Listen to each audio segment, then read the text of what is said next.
Le compromis européen actuel, par son caractère inabouti, projette les pays partenaires dans une véritable absurdie. La somme des bricolages intergouvernementaux, cette fameuse méthode des petits pas, en apparence modeste et réaliste, ne change rien à la nature profonde du système. Aujourd'hui, l'Europe des demi-compromis est une formidable machine à diverger, qui a troqué son idéal d'harmonisation réelle des économies contre celui d'un rééquilibrage financier au forceps. L'un a d'ailleurs provoqué l'autre. À partir du moment où un des territoires concentre la production de produits exportables, que les autres se replient sur des services faiblement échangeables, et où deux, la mobilité des personnes se limite à celle des plus diplômés, les déséquilibres financiers sont alors inscrits dans les gènes du système. Et ils ne peuvent être limités que par la brimade, d'une façon qui accroît finalement la divergence initiale, en cassant les dépenses et les investissements des économies les plus vulnérables. Et notre ébauche de gouvernement économique, l'Eurogroupe, est nécessairement dévoyée. Là où un État fédéral a vocation à transcender les intérêts régionaux et à se projeter vers l'avenir, il se mue, dans le cas de l'Eurogroupe, en instance de flicage, soft ou hard, selon la puissance des pays, et de règlement à chaud des crises, sans véritable assise légale ni démocratique. Bref, nos embryons de fédération se muent en repoussoir d'un projet plus achevé. Je m'arrête là, car je sais d'emblée que mon propos agace tous ceux pour qui cette critique de l'Europe relève de l'alibi, d'une volonté d'évitement des efforts et de la discipline qu'impose tout projet collectif.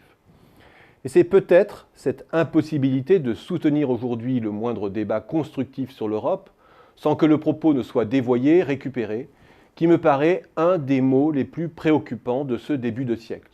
Lorsque l'utopie n'a plus cours, quelle chance reste-t-il à un projet de se réaliser ? Or, engager aujourd'hui la moindre discussion de fond sur l'alternative européenne est devenue mission quasi impossible. Affronter sans tabou cette alternative devrait au contraire mobiliser tous les esprits éclairés.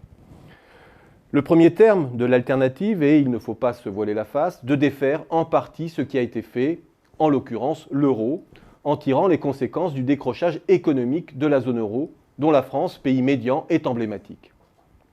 Avec plusieurs options sur la table. Défaire totalement ou partiellement l'euro, laisser libre cours peut-être à des monnaies parallèles, se replier sur un noyau dur, gérer autrement la monnaie commune, etc. De redéployer aussi le projet européen sur d'autres terrains d'intégration sociale, environnementale, fiscale, technologique, éducative, etc. Toutes ces options devraient faire l'objet d'un débat sérieux sans que les protagonistes soient d'emblée taxés d'extrémisme. Le second terme de l'alternative consiste, à contrario, à imaginer la feuille de route vers un projet fédéral assumé, compatible avec l'euro, sans être taxé de doux utopistes. Car là aussi, il y a mal donne.